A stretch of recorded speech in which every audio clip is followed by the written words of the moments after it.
Hello नमस्कार मित्रांनो, आरोग्य विभाग भरती रिलेटेड ऑथेंटिक अपडेट्स पाहण्यासाठी मित्रांनो आत्ताच आपल्या चॅनलला सबस्क्राइब करा। तर बघा मित्रांनो, आरोग्य विभाग भरती 2024 आरोग्य विभाग भरती रिलेटेड काय नवीन अपडेट आलेले आहे ते आजच्या व्हिडिओमध्ये शेअर करणार आहे।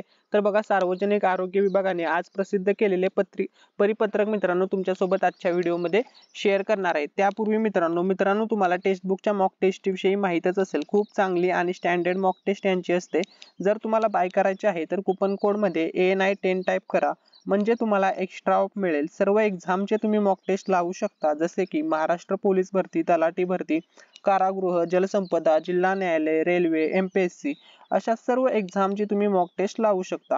व्हिडिओच्या डिस्क्रिप्शन मध्ये लिंक भेटेल, सर्व लिंक तिथून चेक करा। इयरली टेक्स्ट बुक पास तुम्हाला 175 मध्ये भेटेल आणि yearly text book pass pro तुम्हाला 263 मध्ये भेटेल। ANI 10 हा कुपन कोड यूज करा, तुम्हाला 12% ऑफ मिळेल। बाय नाऊ करा आणि सिलेक्शन पाओ, फुल रेफंड ले जाओ।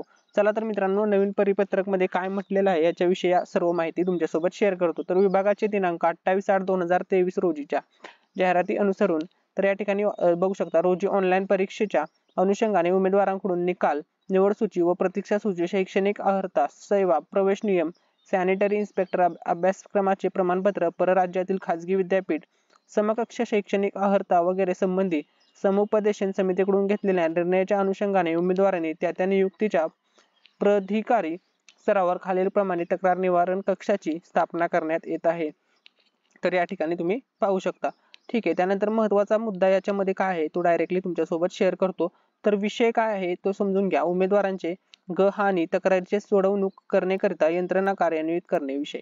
तर बघा, या ठिकाणी बघू शकता, विभागाच्या 28/8/2023 रोजीच्या जाहिरातीस अनुसरून 30/11/2023 ते 7/12/2023 व 12/12/2023 रोजी झालेल्या ऑनलाईन परीक्षेच्या अनुषंगाने उमेदवाराकडून निकाल, निवड सूची व प्रतीक्षा सूची, शैक्षणिक अर्हता, सेवा, प्रवेश नियम, सॅनिटरी इन्स्पेक्टर अभ्यासक्रमाचे प्रमाणपत्र, परराज्यातील खाजगी विद्यापीठ, समकक्ष शैक्षणिक अर्हता वगैरे संबंधी समुपदेशन समितीकडून घेतलेल्या निर्णयाच्या अनुषंगाने उमेदवाराकडून थेट या कार्यालयास तक्रारी प्राप्त होत आहेत। तसेच आपले कार्यालयाकडून देखील अशा प्रकरणांमध्ये मार्गदर्शनासाठी प्रस्ताव प्राप्त होत असतात। उमेदवारांची तक्रारी व अधीनस्थ कार्याकडील मार्गदर्शन परप्राप्त प्रस्तावावरील कार्यवाही करण्यात बराच वेळ जातो। काही उमेदवार वर नमूद बाबींच्या अनुषंगाने थेट माननीय न्यायाधिकरण अथवा माननीय न्यायालयात दावा याचिका दाखल करीत असतात।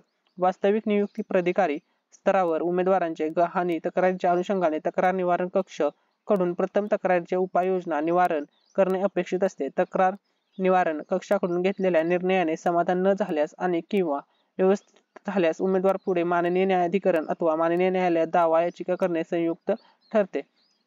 तथापि व्यतीत झाल्यास उमेदवार पुढे माननीय न्यायाधिकरण अथवा माननीय न्यायालयात दावा याचिका करणे संयुक्त ठरते। तथापि अशी समुचित कार्यवाही होत नसल्याचे निदर्शनात येत आहे। भविष्यात पदभरती व निवड सूची संदर्भात न्यायालयीन प्रकरणे उद्भवू नये म्हणून नियुक्ती प्राधिकारी स्तरावर खालीलप्रमाणे तक्रार निवारण कक्षाची स्थापना करण्यात यावी।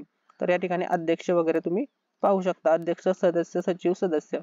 ठीक आहे, उमेदवारांना वरील नियुक्ती प्राधिकारी स्तरावर तक्रार निवारण कक्षाकडून घेतलेल्या निर्णयाच्या विरोधात अपील दाखल करावयाचे असल्यास आरोग्य सेवा आयुक्तालय पुणे स्तरावरील खालील अपीलीय कक्षाकडे अपील अर्ज दाखल करण्याबाबत आपल्या स्तरावरून संबंधित उमेदवारास कळवण्यात यावे।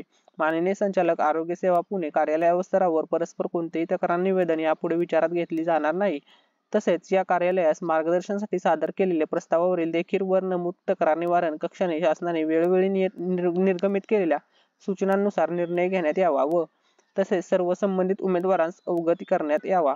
तर ठीक आहे मित्रांनो, हे नवीन परिपत्रक आले होते जे मित्रांनो आजच्या व्हिडिओमध्ये आपण शेअर केलेले आहे। या ठिकाणी मित्रांनो हे परिपत्रक आपल्या टेलिग्राम चॅनलवरती अवेलेबल आहे। तर या ठिकाणी बघा, महत्त्वाचा मुद्दा या ठिकाणी काय होता, विषय काय होता ते समजून घ्या। उमेदवारांच्या आक्षेप तक्रारीचे सोडवणूक करण्याकरिता तक्रार निवारण कक्षाची स्थापना करण्याबाबत हा महत्त्वाचा मुद्दा आहे। हे परिपत्रक तुम्हाला टेलिग्रामवरती भेटून जाईल। व्हिडिओ आवडला असेल तर व्हिडिओला लाईक करा, चॅनलला सबस्क्राइब करा आणि हा व्हिडिओ तुमच्या सर्व मित्रमैत्रिणींसोबत शेअर करा। थँक्यू सो मच, धन्यवाद।